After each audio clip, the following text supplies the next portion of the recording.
Welcome to రాజనీతి. YS Jaganmohan Reddy గారు నిన్న జోగి రమేష్ గారింటికి పరామర్శకు వెళ్ళారు. పరామర్శలకు వెళ్ళేవాళ్ళు హడావుడి, ఆర్భాటాలు, నినాదాలతో వెళ్ళరు, ఊరేగింపులుగా వెళ్ళరు.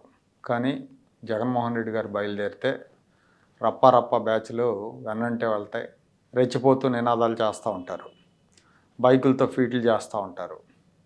అది పెళ్ళైనా, చావు అయినా, దినమైనా, ఏ రకమైన పరామర్శ అయినా వాళ్ళకి పట్టింపులు ఉండవు. జగన్మోహన్ రెడ్డి కూడా వాళ్ళని వారించరు, ఎంకరేజ్ చేస్తారు. ఇంకా మన మోషన్ రాజు గారి ఇంట్లో పెళ్ళికి వెళ్తే అక్కడ కూడా ఇలాగే కార్యకర్తలందరూ రెచ్చిపోయారు. పెళ్ళికి వెళ్ళిన మిగతా వాళ్ళు ఇబ్బంది పడేట్టుగా వ్యవహరిస్తారు వీళ్ళు. పైగా నువ్వు చేసే విధ్వంసం కోసం ఎదురు చూస్తున్నాం అని ఫ్లెక్సీలు. ఈ మధ్య కొత్తగా, అంతకుముందు రప్ప ఫ్లెక్సీలు ఉండేవి కదా, ఇప్పుడు అన్నా నువ్వు చేయబోయే విధ్వంసం కోసం మేము ఎదురు చూస్తున్నామని కొత్త రకం ఫ్లెక్సీలు పెడుతున్నారు. ఎవడైనా నువ్వు వస్తే రాష్ట్రాన్ని డెవలప్ చేస్తావు, మా బతుకులు బాగు చేస్తావు అని అభిమాన నాయకుడు ఫ్లెక్సీలు వేసుకుంటారు. కానీ వీళ్ళు మాత్రం నువ్వు వస్తే విధ్వంసం చేస్తావు, రాష్ట్రాన్ని మధ్యయుగాల్లోకి తీసుకెళ్తావు అని ఫ్లెక్సీలు వేస్తూ ఉన్నారు. సైకోలు మాత్రమే ఇలాంటి ఫ్లెక్సీలు వేస్తారు. సైకో మనస్తత్వం ఉన్న నాయకుడు మాత్రమే దాన్ని ప్రోత్సహిస్తాడు. నా దృష్టిలో అవి ప్రశంసలు కావు, అవి తిట్లు. నువ్వు చేసే విధ్వంసం అంటే నువ్వు ఒక విధ్వంసకారుడివి. జగన్మోహన్ రెడ్డిని ఒక విధ్వంసకారుడిగా వర్ణిస్తున్నారు వాళ్ళు. దాన్ని ఆయన కూడా ఇష్టపడి ప్రోత్సహిస్తే మంచిదే. ఎందుకంటే బుర్రున్నవాళ్ళు, బుర్రలో చిప్పులు ఉన్నవాళ్ళు, వీళ్ళ భాషలో చెప్పాలంటే, జోగి రమేష్ జగన్మోహన్ రెడ్డి భాషలో చెప్పాలంటే బుర్రలో చిప్పులు ఉన్నవాళ్ళు ఈ ఫ్లెక్సీలు చూసిన తర్వాత చస్తే జగన్మోహన్ రెడ్డికి ఓటేయరు. జగన్ పార్టీ కార్యకర్తలు అంటే సంఘ వ్యతిరేక శక్తులు అని ముద్ర పడిపోతుంది. మొన్న ఒకడు అనంతపురం జిల్లాలో ఇలాగే చేశాడు. జంట హత్యలు, ఇద్దరిని నరికేశాడు. తల నరికి ఆ తల చేతితో పట్టుకొని రప్ప అంటూ ఊరంతా తిరిగాడు. దీనికి స్ఫూర్తి జగన్మోహన్ రెడ్డే. ఆయనే రప్ప అంటే తప్పేంటని సమర్థించింది ఆయనే. అలాగే ఆయనే నడి రోడ్ల మీద పొట్టేళ్ల తలలు నరికిన వాళ్ళని ఇంటికి పిలిచి సత్కారం చేసింది ఆయనే. ఇవాళ పొట్టేళ్ళ తలలు నరుకుతారు, రేపు మనుషుల తలలు నరుకుతారు, రప్ప అంటూ ఊరేగుతారు. ఈ కల్చర్ పెరిగిపోతే జగన్మోహన్ రెడ్డి బాగానే ఉంటాడు. ఎందుకంటే ఆయనకు దుర్భేద్యమైన కోట ఉంది, దానికి పెద్ద ఇనప కంచి కూడా వేసుకున్నాడు. జెడ్ సెక్యూరిటీ ఉంటుంది బయటకు వస్తే. ఆయన కుమార్తెలు ఎలాగో ఈ దేశంలో ఉండరు కాబట్టి వాళ్ళకి బాగానే ఉంటుంది. కానీ సామాన్యుల పరిస్థితి ఏంటి? సామాన్య ప్రజల ఇళ్లల్లో మహిళలు, పిల్లల పరిస్థితి ఏమవుతుంది? ఈ ఆలోచన అతనికి ఉండదు. అదే ఉంటే ఈ విధంగా ఉన్మాదులను తయారు చేయడు. ఆయన పార్టీ మాజీ ఎమ్మెల్యే ఒక ఆయన, జక్కంపూడి రాజా అని ఆయన, తెలుగుదేశం మహిళా నేతలను జుట్టుబుట్టుకుని రోడ్ల మీద ఏడ్చకెళ్తాం అన్నాడు. మరి ఆయన ఇంట్లో మహిళలు లేరేమో, ఆయన తల్లి, ఆయన భార్య, ఆయన కుమార్తెలు ఉన్నారో లేదో తెలియదు. ఇంకొకడు కల్లో కూడా మేము వస్తాం అంటాడు. చూడండి, వీళ్ళంతా నాయకులు.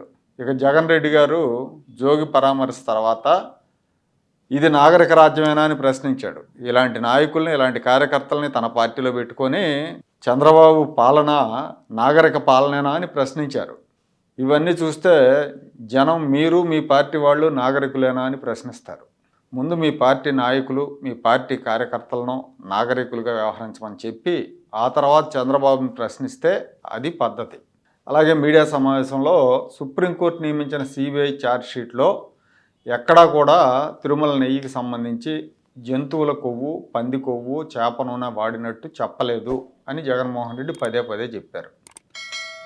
చంద్రబాబే ఇలా చెప్పి దేవుడికి అపచారం చేశాడు, తప్పుడు ఆరోపణలు చేసి భక్తుల మనోభావాలు దెబ్బతీశాడని ఆరోపించారు. ఛార్జ్షీట్లో అసలేముంది? అది అసలు నెయ్యే కాదు, అది ఒక రసాయనాల మిశ్రమం అని ఉంది. కానీ ఆ విషయాన్ని స్కిప్ చేశాడు జగన్మోహన్ రెడ్డి. దాన్ని దాచేసి జంతు కొవ్వు జపం చేశాడు ఆద్యంతం. అయితే ఇక్కడ ఇంకో విషయం కూడా చెప్పాడు. ఛార్జ్షీట్లో 2024 జులైలో టీటీడీ 4 నెయ్యి ట్యాంకర్లు రిజెక్ట్ చేసింది, నాణ్యత బాగలేదని. వాటిని వెనక్కి తీసుకెళ్ళి మళ్ళీ దొడ్డిదారిన తీసుకెళ్తే యాక్సెప్ట్ చేశారు, వేరే పేరుతో తీసుకెళ్తే. దీన్ని కూడా సిట్ మెన్షన్ చేసింది. మరి అప్పుడు చంద్రబాబు కదా అధికారంలో ఉన్నారు అని ఆయన ప్రశ్నించారు.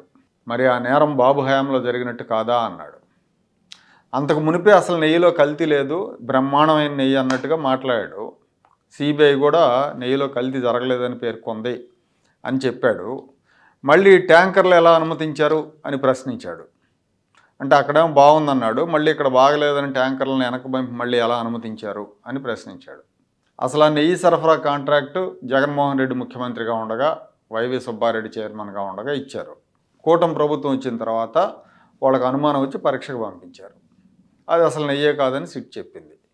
కానీ దాన్ని ప్రస్తావించకుండా చంద్రబాబు జంతు కొవ్వు అన్నాడు కాబట్టి అది జంతు కొవ్వు లేదని చెప్పారని పదే పదే చెప్పుకొచ్చాడు. అదే పాయింట్ మీద మాట్లాడాడు.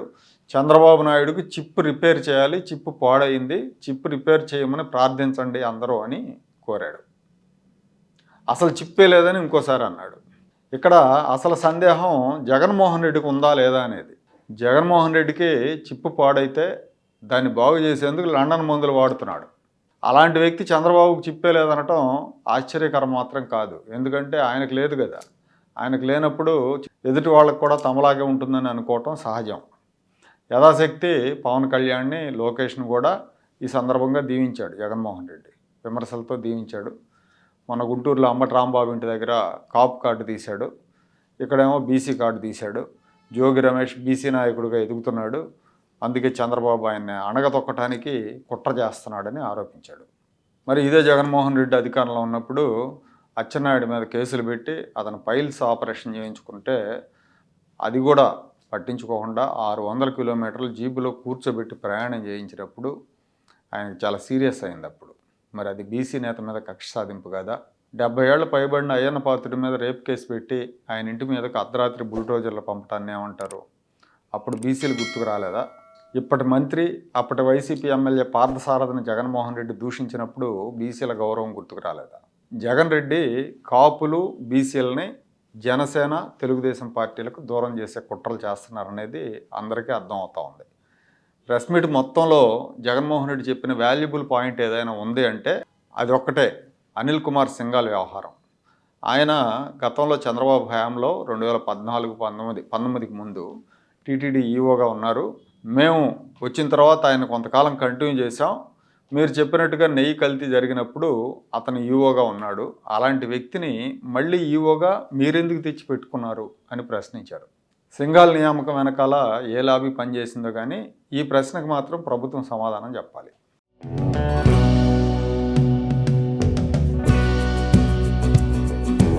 Like, share and subscribe to Rajaniti channel.